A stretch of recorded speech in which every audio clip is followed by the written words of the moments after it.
ว้าวนี่นะครับของน้องเพชรก็คือผู้ใหญ่ใจดีจากฝั่งไทยฝากเงินมาให้น้องกับมาหอดน้องเลยเด้อครับเด้อจริงๆนะเฮานะอยากเฮ็ดคลิปน้องย่ำเพิ่งเว้นเหลือเกินแต่ว่าน้องบอกว่าไม่เฮ็ดคลิปเฮาได้เด้อคลิปสั้นๆเฮาเลยว่ามันยังน้องคลิปสั้นๆนาทีเดียวมันสิลง YouTube ได้บ่เขาเจ้าสิบ่เชื่อแหละอะของเจ้าเด้อนี่นับเบิ่งก่อนนับดูก่อนสบายดีน้องสาวทั้งสองคนน้องเพชรคนสวยสบายดีน้องเพชรโดยสบายดีสบายดีน้องดาก็คือน่ะน้องๆน่ะคือเพิ่นน่ะเลิกงานแล้วมาเฮ็ดงานอยู่บ้านดงมันบอกแม่เฮ็ดงานหยังเฮ็ดงานเป็นเด็กเสิร์ฟเธอเป็นสาวเสิร์ฟนะครับก็คือน่ะบางคนน่ะบ่ต้องดราม่าซุ่มเฮาเด้อว่าเป็นหยังน้องคือเขามาอยู่ห้องพักน้ำเฮาก็คือเฮาน่ะบ่มีเวลาสิไปทายเพิ่นอยู่หม่องเพิ่นเฮ็ดงานเพราะว่าเฒ่าแก่เขาเจ้าก็เป็นคนเวียดเนาะน้องเนาะแม่นแล้วก็เฮาน่ะออกมาจากบ้านดงในแล้วก็เลยโทรหาไอ้เพชรว่าเพชรโตน่ะเลิกงานหรือยัง2คนเพิ่นน่ะเลิกงานพอดีเฮาก็เลยว่าเขามาหาอ้ายอยู่ห้องแน่อ้ายน่ะคือไอ้เพชรน่ะก็คือมีอ้ายเล่าฝากเครื่องมาให้เจ้ากะผู้ใหญ่ใจดีจากฝั่งไทยไอ้เพชรกับหู้ยี่ดอกเนาะกับบไดซื้อเพิ่นแล้วก็แล้วฝากเงินมาให้นำประมาณ1,500,000นี่แหละเนาะฝากมาให้เพิ่นแต่อันนี้เพิ่นนี่นะคือมีผู้ใหญ่ใจดีเพิ่นฝากปลากระป๋องกับมาให้แล้วก็ขนมให้ลูกสาวแต่อ้ายก็สิบ่ได้มอบให้ในนี่นะแต่อ้ายก็บอกว่าของน่ะเอามาฮอดแล้วเด้อแต่อ้ายก็สิเอาไปให้ญี่ปุ่นอยู่เพื่อนน้องลูกสาวอยู่เพื่อนเนาะเป็นจังได้เห็นงานน้องล่ะอายถามเนี่ยทั้งเมื่อยทั้งม่วนโดนสองอย่างเมื่อยปวดเมื่อยถึงเมื่อยถึงม่วนแม่ถ้าบ่เฮ็ดกะบ่มีไส้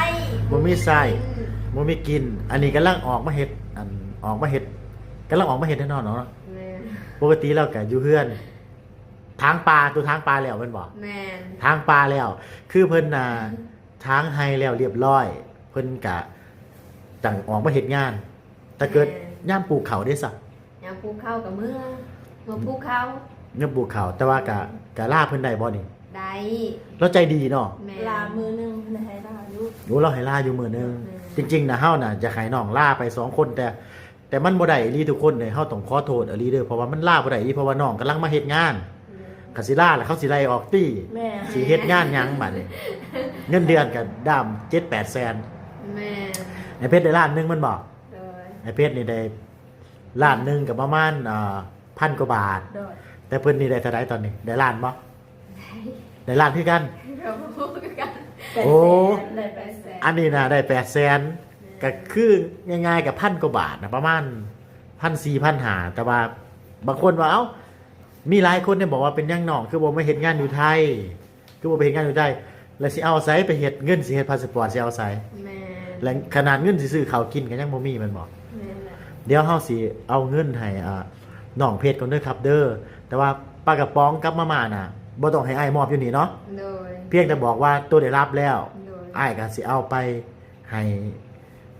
เทิมให้ลูกแล้วเบิ่งคลิปเฮาน่ะเราเห็นว่าเฮาเอาปลาหวานเอาปลาหมึกมาให้ซุมตัวกินน่ะ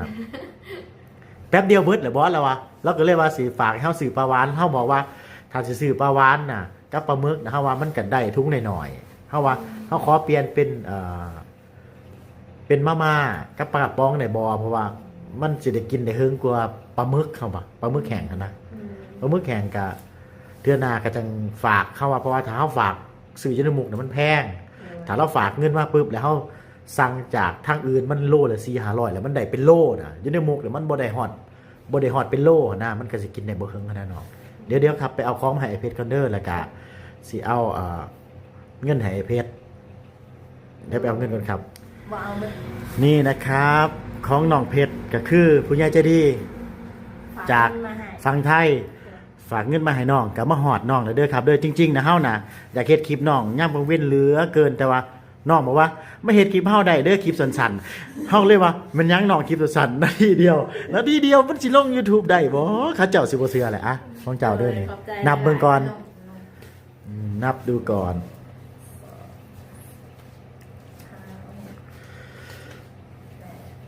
นับเลยบ่เป็นหยังเด้ออย่านับขาด ครบ ครบมันบ่ โดย แล้วก็มีของที่ผู้ใหญ่ใจดีเพิ่นฝากมาให้ โดยขอบใจหลายๆเด้อก ะ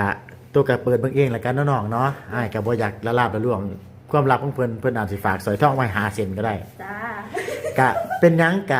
ะดีใจเนาะน้องเนาะที่เพิ่นฝากให้เฮาเนาะ โดย ฝากมาแต่ไกลได้นี่ ฝากมาจากไกลแล้วก็มาฮอดอ้ายแล้วก็อ้ายก็มาให้ฮอดน้องแล้วก็อันนี้นี่ของเพิ่นอยู่ในรถเด้อมาม่ากับปลากระป๋องสิไปให้เทิมเนาะ โดย แล้วก็มีพวกขนม คือเราฝากมาแล้วฝากมาให้2คนนะ โดย ได้ด่าเราฝากมาให้โตกับไอ้ปาน อืม แล้วว่าให้แบ่งครึ่งกันอ้ายก็เลยจัดการให้ว่าก็สิแบ่งให้น้องว่ะจะลืมมายืมเด้อจัก โอ้ลืมเลย ยินบ่เห็นบ่ก็บอกนี่ไปคนเบิ่งก็สิว่าเอ้าอ้ายมันน้ำจะปิดกล่องจะแบ่งกับน้องคนครึ่งมันมีได้ด่า มันมีคนที่มักเขามาคอมเมนต์ว่า อันตอนที่เจ้าทายซุมน้องเจ้าให้น้องเต็มเนาะว่าซั่น โดย บัดยามตัวปิดกล่องน่ะตัวน้ำน้องครึ่งหนึงแม่นบอกว่าว่าจังซั่นมึงแน่ บอดอก เอาเฮาให้ตัวสิก่อนเอาน้ำตัวครึ่งหนึงบ่ บ่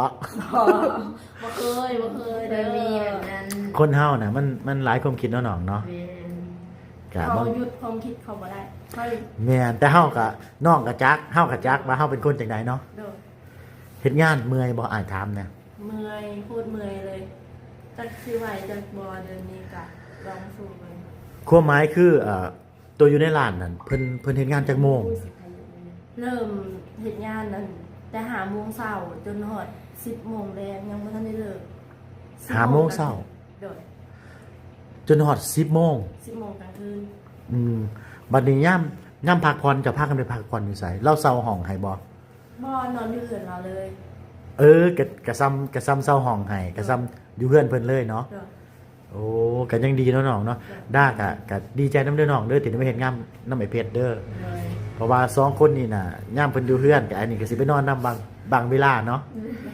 ก็ดีใจนำน้องๆทุกคนที่มีงานเฮ็ด โดย ถึงเงินเดือนสิบ่หลายแต่เฮาก็ต้องเฮ็ดได้น้องเอ้ยก็จะมันบ่มีกินเด้เจ้าเด้สิบ่มีกินบ่แม่นอ้ายเด้ออ้ายก็สิอ้ายก็อีโตนเจ้าอยู่ แม่นแล้ว ก็ได้แต่อีโตนเด้บ่แม่นหยังได ไปบ่ฮอด ฮะซุมเตอร์น่ะซุมเซอร์น่ะมาเฮ็ดงานนี่จักเดือนฮอดเดือนหรือยังเขาทำเนี่ย ยัง หา หา หา หา เลย หา หากะหามือ โอ้กำลังมาเฮ็ดหามื้อ แม่นเพราะว่าหากะแล้วเวียกเลยก็เลยมาเห็นเวียกหากะแล้วเวียกอยู่บ้านเริ่มเห็นเวียกที่นี่ กำลังเลี้ยวเวียกหยัง เวียกอยู่บ้านนั้นทางให้ โอ้ที่อันลาเอกทายลงน่ะแม่นโตกันบ่ แม่นแล้วเป็นน้องเอง แต่ว่าง่ายว่าที่ลาเอกทายลง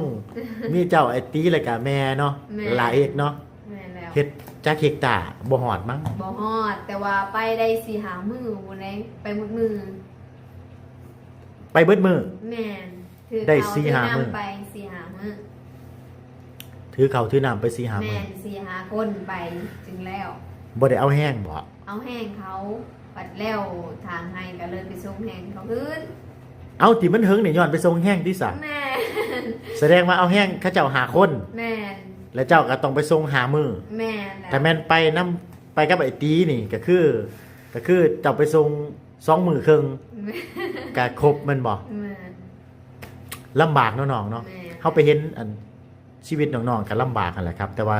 เฮ็ดจังได๋ได้เพราะว่ามันเกิดมาแล้วเนาะน้องเนาะ โดย เขาก็ต้องสู้มันบ่อันนี้ก็คือเพิ่นกอดยางคักเลยครับคล้องคักคล้องห่วงเพิ่นมันยังเขาก็บ่จักดอกแต่ว่าก็เพิ่นฝากมาเฮาก็เอามาให้ฮอดน้องแล้วเด้อครับเด้อพี่เด้อเราโทรมาจิกจิกจิกเลยได้บ่ว่านี่พี่ผม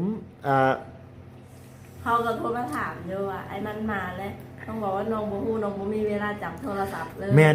บ่มีเวลานี่ซุมโตบ่มีเวลานี่เฮายอมรับเลยก็คืออันนี้ก็ขอบคุณผู้ใหญ่ใจดีเนาะน้องเนาะ โดย อันด้าก็ต้องขอบคุณผู้ใหญ่ใจดีเนาะ โดยขอบใจหลายๆ อย่างหน่อยเพิ่นก็ยังฝากปลากระป๋อง ฝากมาม่า โดย มาให้เฮาบอกไงว่า คนที่อยู่ทางไกลฝากของมาให้เฮาถึงแม้มันสิเป็นแค่เล็กน้อย แต่มันก็เป็นสิ่งที่สำคัญนะเพราะว่าเขาเจ้าสิฝากมาให้เฮานี่มันบ่เด่นธรรมดาแน่นอนเลยฝาก ขามน้ำขามห้วยขามห้องมาฝากมาให้เฮาจากจังหวัดอื่นแล้วมาฮอดอ้ายอยู่มุกดาหารแล้วอ้ายเอาจากมุกดาหารมาฮอดเซโปนนี่มัน200กว่ากิโลเลยดอกเลยตัวต้องขอบใจเพิ่นหลาย โดย ๆกะขอให้เพิ่นสุขภาพแข็งแรงเนาะ โดยขอให้เพิ่นสุขภาพแข็งแรงเฮ็ดหยังก็ขอให้สำเร็จ ขอให้ร่ำให้รวยเด้อ ข้าสันก็ขอให้สุขภาพแข็งแรงน่ะดีที่สุดเนาะน้องเนาะ โดย กะน้อง2คนนี่กะเลิกงานจักทุ่มแล้วนี่เขาลืมเบิ่งโทรศัพท์จักทุ่มแล้วบ่จักทุ่มแล้ว แบบกินแล้ว 2 ทุ่มกว่า แม่น สิ3 ทุ่มแล้วยังนี่ฮอดได้ยังสิอ้ายเบิ่งดูโอ้19 20ก็เกือบ3 ทุ่มแล้ว แต่ว่าซุ่มเพิ่นกะมื้อนี้คือเลิกเร็วแท้ เฮาขอน้ำเพิ่น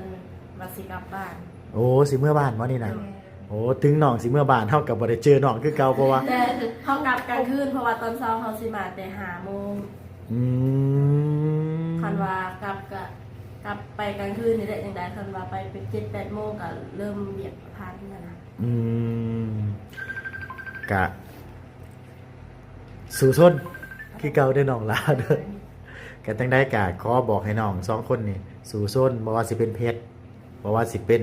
ดานี่เฮาก็บอกไงว่าก็เฮ็ดคลิปน้องก็หลายเทื่ออยู่ได้แต่ว่าก็คือเห็นนั่นน่ะน้องก็เลี้ยงลูกเนาะเป็นถ้าบ้านเฮาก็แม่เลี้ยงเดี่ยวเนาะน้องเนาะจังได้ก็สู่เด้อน้องเด้อทั้ง2คนเด้อกะจังได้ก็ขอเอาใจซอยน้องๆทั้ง2คนเพราะว่าเพิ่นน่ะมีธุระสิไปต่อเฮาน่ะเฮาบอกว่าเฮาน่ะขอเฮ็ดคลิปน้องเด้อเพราะว่าถ้าอ้ายบ่เฮ็ดคลิปน้องน่ะคนที่ฝากของมาให้น้องน่ะเขาสิว่าอ้ายน่ะเอาไปกินไหนวะ แม่น เฮานั่นมาฝากทุกเทื่อเขาฝากมาเท่าใดก็ฮอดเท่านั้นเนาะน้องเนาะ แม่น บ่เคยฮักบ่เคยหยังเนาะ โดย แต่แม่นว่าอันบ่เฮ็ดคลิปเขาก็สิว่าเฮาเอาไปกินน่ะนะ แม่น แต่นี่ก็สมบูรณ์เลยเนาะถือว่าสมบูรณ์เนี่ยเนาะขอบคุณน้องเพชรน้องดาทั้ง2คนเฮาก็สิให้เพิ่นไปเฮ็ดธุระของเพิ่น โดย มื้ออื่นก็กลับมาเฮ็ดงานต่อเนาะน้องเนาะ โดย เพราะว่าเฮ็ดงานหามื้อถ้าหยุดเขาก็สิไล่ออกเฮาก็เลยบ่อยากให้น้องหยุดเฮาก็เลยว่าขอให้น้องน่ะเขามาหาเฮาอยู่ห้องได้บ่เพราะว่าหม้องเฮ็ดงานกับหม้องห้องเฮามันใกล้ๆกันเนาะ ย่างมากก็ฮอด ยังมากกับฮอดเฮาก็เลยว่า เพราะว่าน้องนี่2คนนี่เปรียบเสมือนน้องเฮา โดย เพราะว่าถึงเฮาสิมาอยู่กันในห้องแบบนี้ก็มันก็คือน้องเฮาน่ะมันก็บ่ได้มีหยังเนาะน้องเนาะก็เป็นน้องเฮาน้องฮักเฮานั่นแหละก็สู้ สวย ๆไปแหละบ๊ายบายขอบใจทั้ง2คน ๆ